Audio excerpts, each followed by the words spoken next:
Undoubtedly, a new era has started for electric cars.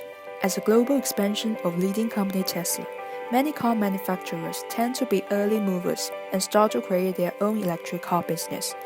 Perpetual Motors is a car manufacturer founded in 2015 with the strongest presence in Asia, EU, and America. They are going to share something about their unique brand stories.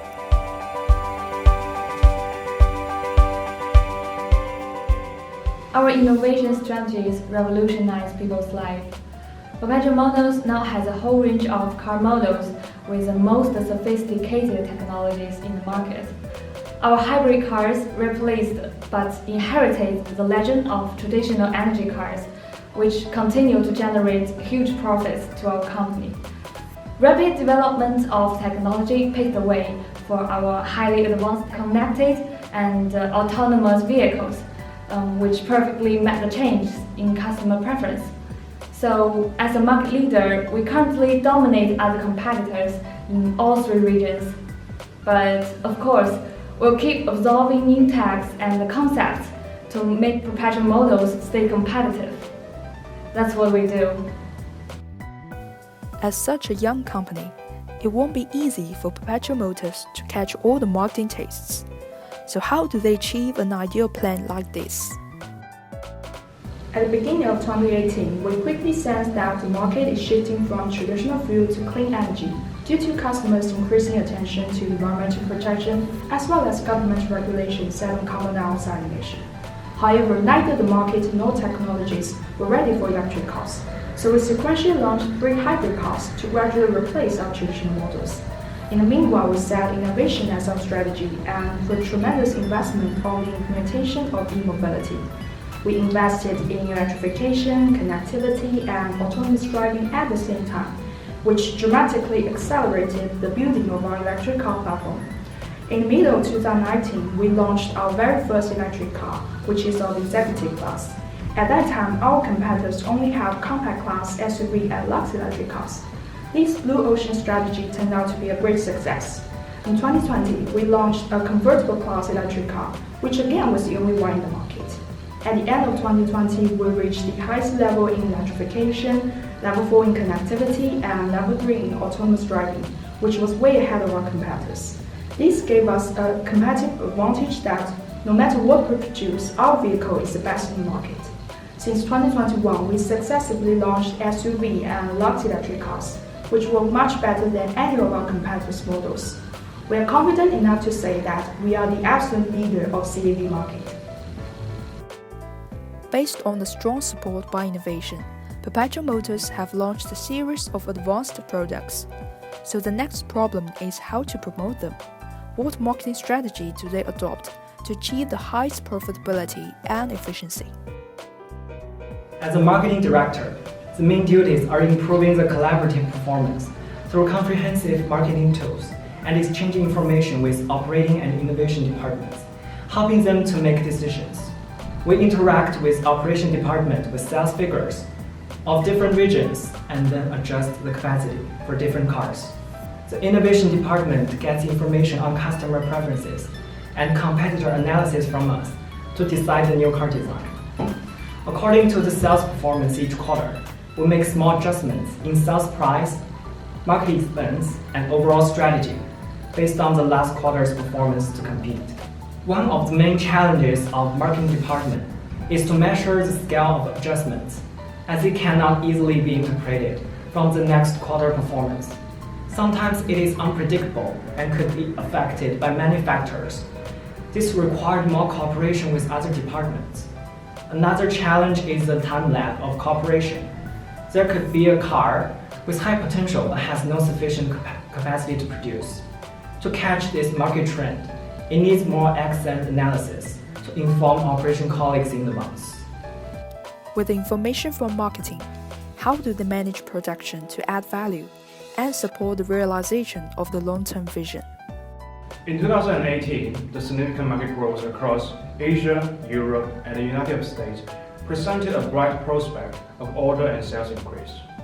To seize the opportunity, we decided to expand production in the following years. Due to the low material cost and salary in China, we plan to gradually add production lines to the factory there. and shift the production of demanding cars to China, expecting to leverage economies of scale. From 2019 to 2021, we managed to add 6 production lines, and 4 of them were located in China. The main challenge in operation was the balance between massive manufacturing and inventory control. In the past 3 years, we managed to keep the lines running, and the average utilization was preserved above 98%.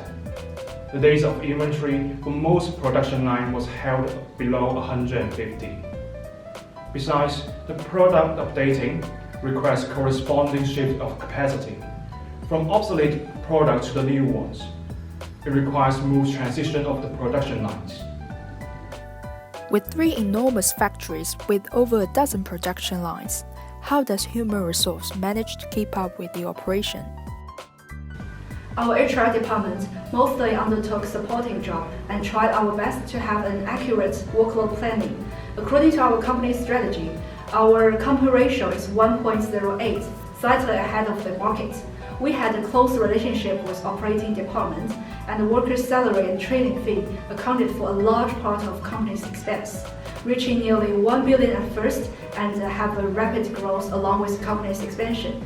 Therefore, human capital need to adapt to changing needs of business. While one challenge we met was that the payment dispersion was not evident between China and the EU or USA, so it's difficult for us to gain from the benefits of the labor concentration areas. Another challenge was the scarcity of talent. When the total number of talent in the market was certain, we must have a trade-off between departments. Third one was the paradox between cost and control of labor expansion. We began to control staff expansion in year 2 and sufficiently cut down 0.8 and 0.6 billion separately in quarter 3, quarter 4 of the year 2. But this was easily offset by market expansion. Having made such great changes in human resource, is their cash flow still going well? And how do they deal with this financial dilemma? Finance department has experienced smooth changes in key indicators. Regarding the net income, it increased from around 400 billion at the beginning of year 1 to around 700 billion by the end of year 3. Split into years, net income constantly saw increasing trends in both year 1 and year 2, though there was a slight decrease of only 3.7% occurred in year 3.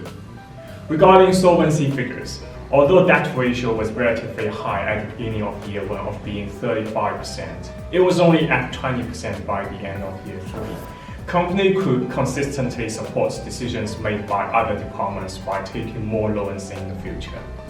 Though debt indicators show that company has room to bear more debts, it is still noticeable that there are loans that hadn't due yet, as well as monthly cash flows of the financing options that was chosen. Finance department still needs to be cautious when it comes to debt burdens. With all departments working collaboratively, it seems that Perpetual Motors is right on track. But the company cannot grow sustainably if running without a blueprint. What do they plan to do in the future? From now to 2025, our short-term goal is to develop electric cars furthermore. However, there are also some challenges but also opportunities for us. From the perspective of target markets, there are 3 problems when we would like to enter a new country or region. The first problem is the laws and regulations. For example, certain countries only have subsidies for local brands to protect them. Secondly, the customer's preference is hard to be affected. It will take us a while to build brand loyalty in some markets, for example, in Germany and Korea. And also, the third problem is the process of building supply chain in the very first stage can be really costly. For example, the equipment, raw materials, and also logistic costs, and so on. And as for the technology, the electric vehicle charging infrastructure and the life of battery can be pressing problems too. In fact, we've already have some strategies to solve this problem, which include 4 aspects. Firstly, from the market entry problem, the first step is to cooperate with governments, such as to build factories and to offer job opportunities to locals, so that we can get preferential treatment in policy. And the second step is to use marketing and sales strategy to attract different groups of consumers. And for the technology problems, we would consider to provide old for new service for batteries in the long term. And also, we've already built partnerships with some charging infrastructure companies. For example, the Shell is the largest infrastructure company in Europe now. The long-term goal of our company is to bring CV market to the next level. Research showed that by 2030, between 40% and 60% of new vehicle sales will be autonomous.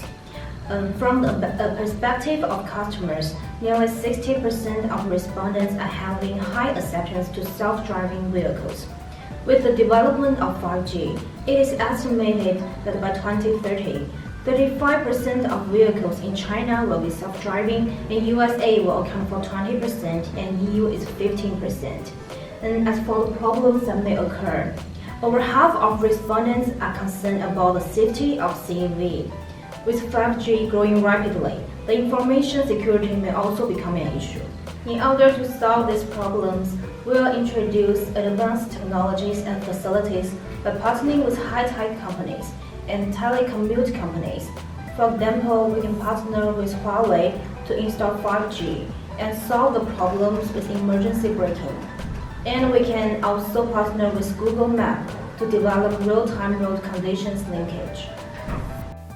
By the end of 2022, Perpetual Motors' revenue reached €29,230 with a net operating profit of 13.45%.